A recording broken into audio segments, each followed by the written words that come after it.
Yeah, if you ain't talking about that large money, then that conversation ain't at all for me. Too many niggas satisfied with just call money. A new chain, couple bottles at the bar money.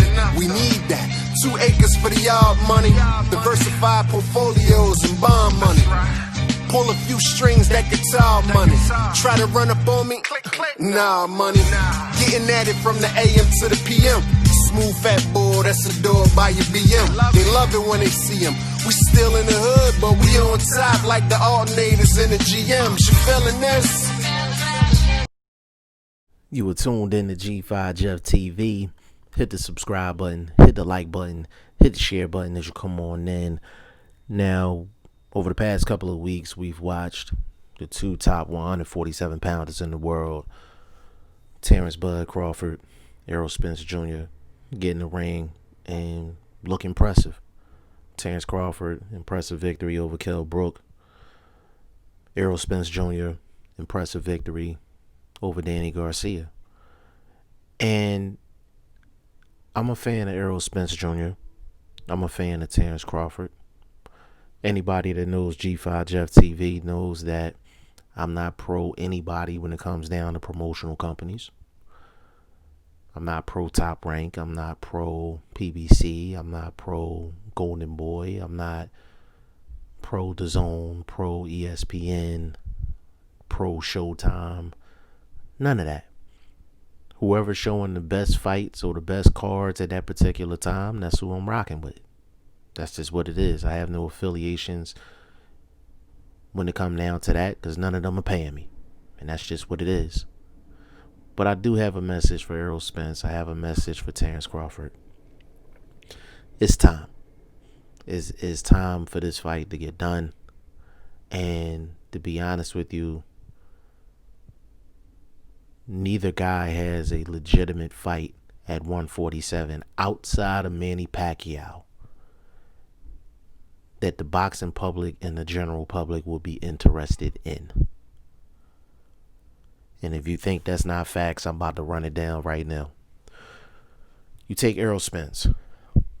He just beat Danny Garcia. He beat Sean Porter. He said that he would never fight Keith Thurman. He's not going to fight a Yordenis Ugas. He's not going to fight a Jamal James. He's not going to fight a Boots Ennis. There's really nobody for Errol Spence to fight that's going to capture the boxing fans and just public appeal like a Terence Crawford fight. Unification fight, all the marbles, 2 best guys in the division. Terence Crawford, same thing. He doesn't have that many people to fight, period, because he's on the opposite side of the street. 2 of the bigger names that's not PBC at 147 are both, in a lot of people's eyes, considered washed up, but they have names. Amir Khan, Kell Brook. Terence Crawford has beat them both. He's beat Mean Machine and a couple other guys that don't have the names, but they're tough fighters. The whole Keith Thurman fight, that's not happening. Danny Garcia turned down a pay-per-view opportunity against Terence Crawford. Sean Porter, it looks like that fight is not going to happen. There's nowhere else for Terence Crawford to go that's going to capture the boxing fans and the public appeal like a unification fight with Errol Spence. When it comes down to Errol Spence, nobody's trying to see Errol Spence versus Keith Thurman. Nobody's trying to see that. Keith Thurman's name is ice cold right now, and I'm a Keith Thurman fan. Nobody's trying to see a Errol Spence Sean Porter rematch. Nobody wants to see it. Even though the first fight was great, nobody wants to see it. And he just beat Danny Garcia. Errol Spence is a pay-per-view fighter. So you can't just put Errol Spence up against anybody, because once you go pay-per-view, it's kind of hard to go back to regular TV. So Errol Spence, again, we got to get this Terence Crawford fight on. I know you just said you bought a new ranch, and you're gonna buy some more horses and buy some more chickens and things like that. Oh, that's cool.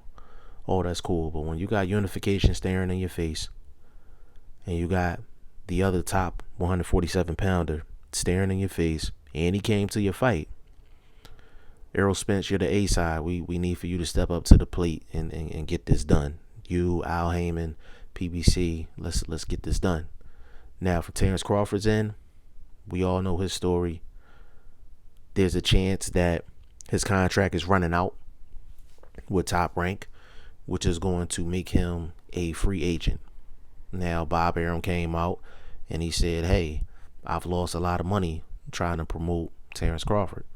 He feels like Terence Crawford doesn't do enough to promote himself. He feels like Terence Crawford has the biggest platform in the world, and he doesn't use it to his advantage. That's exactly what Bob Arum said. So Terence Crawford, I think it's October of next year, will be a free agent. So Terence Crawford has to make a decision as well. Is he going to leave Top Rank and sign an exclusive deal with PBC? Is he going to leave Top Rank and just be a free agent and just sign one fight deals, kind of like what Canelo was doing right now? What is Terence Crawford going to do? So he has to answer that question as well. And from a business standpoint, I understand it from Al Heyman's end. He's playing the percentages, playing the numbers. He's playing the business game. I get it. I understand boxing business. I understand boxing politics. But when it comes down to it, Terence Crawford has nowhere else to go that's legitimate. Errol Spence Jr. has nowhere else to go that's legitimate at 147 outside of Manny Pacquiao. So if they're not going to fight Manny Pacquiao, which I doubt Manny Pacquiao will fight either one of them, I think at the end of the day, they need to jump into the ring and make this mega fight happen. Y'all let me know what y'all think in the comment section. G5 Jeff TV. Hit the subscribe button. Hit the like button. Please share this video. Support your boy. Support good content at all times. I appreciate y'all. Peace.